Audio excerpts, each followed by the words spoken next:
Well, I'll say it keeps changing, but of course, like when I landed here, there's those culture shocks that you get. Yeah, it was, I think it was in summer, yeah, and, you know, the days are quite long. So it's like 9 p.m. and you're like wondering when the sun is gonna set. It's still like daylight, which is like the opposite right now. We are in fall. Like it's the sunset goes like the sun sets at around like 5 p.m. and they're like, oh, it's still early. So the time difference definitely. Adjusting the clock, you're still, people are still calling you back home using the Kenya time and you're asleep. And then you just have to like tell them, hey, we have like 7 or 8 hours difference. But I would say like the people here are like so nice and, very supportive. Like somebody, you just meet somebody and they don't know you, but if you ask, like, how do I go here or like, how do I navigate this way, they're willing to actually help you even if they don't know you. The other thing maybe is the food. It's different here. It's more of like fast foods. Um, I miss like the fresh food. Like you walk to a stall, buy what do you call like vegetables, like then just go and cook. I think that is the privilege that we mostly had in Kenya, but here it's more of like frozen food. You really have to like maybe find a good restaurant that offers like authentic food, but still, it's still not as fresh as in Kenya. In terms of like the geography, of course, like so Kentucky is like I think southern state. So we kind of like there's not much also like extreme cold in terms of the weather, but it does get cold. Like you might see, the sun is out there, but when you get outside, you're like, oh no, I need to go back and grab my coat.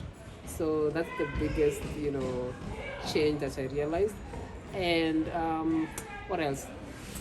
Here, people are more spread out. Like not back in Kenya where you like have an apartment, like your neighbor, you talk every day.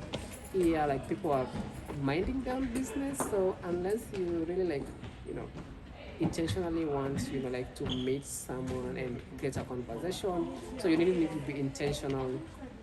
Otherwise, you're gonna find yourself you're doing things by yourself. But I would say generally, I like the atmosphere. You are watching Success with Bob Mwiti Show, presented to you by Upstake America. Upstake America is a consulting company that helps immigrants find amazing higher education and job opportunities in the tech industry in the United States. You can find our programs by going to www.upstakeamerica.com. Upstake America, we wake you up to the unlimited potential. Um, it's a big University of Kentucky, and it's not just like a university on its own. It's like a community university. So, you know, you don't have those big fences like we have in Kenya. Like this is the main gate to the university. Like you can enter from anywhere, and anybody can go into the bookstore and everything. Yeah, so I'll say August when I came in, I took some time to adjust, but right now I feel like, even the accent.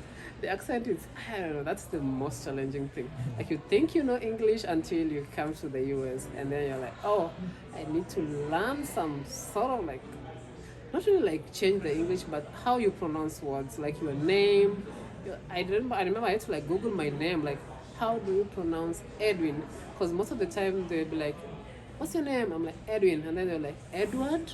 I'm like, no, Edwin. And they're like, Edward? And I'm like, oh, I give up. So that's it's like a learning moment, but, I love it so far. Okay. Of course, I miss my family the most. But the other thing I would say is kind of like, let's say the transportation system. Like here, it's more of like, people drive. Like if you want to like go to grocery, drive. You're going to go to like, pick something here, you just drive. Back home, I miss, the public transport. you know. They just like, you know, go put on your clothes, go out, you know, to the road, and then say, you know, hey, hey, can you stop?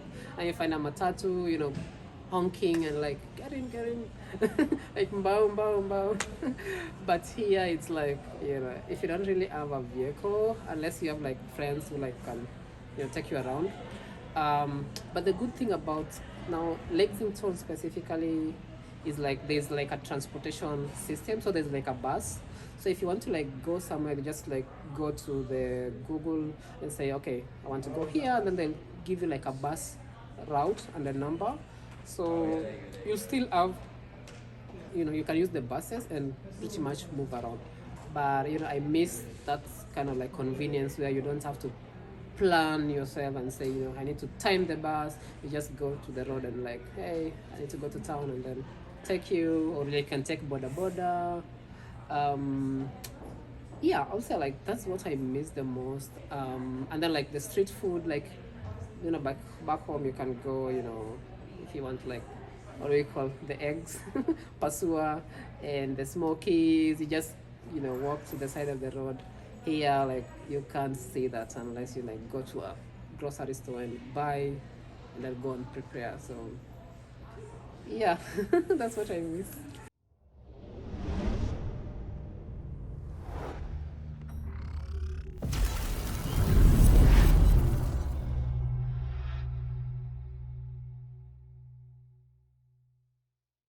You have been watching Success with Bob Mwiti Show, brought to you by Upstake America.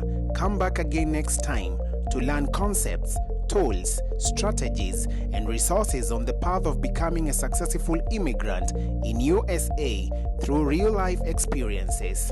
Be sure to subscribe to Bob Mwiti channel on YouTube, and also follow him on Facebook, Instagram, Twitter, and LinkedIn.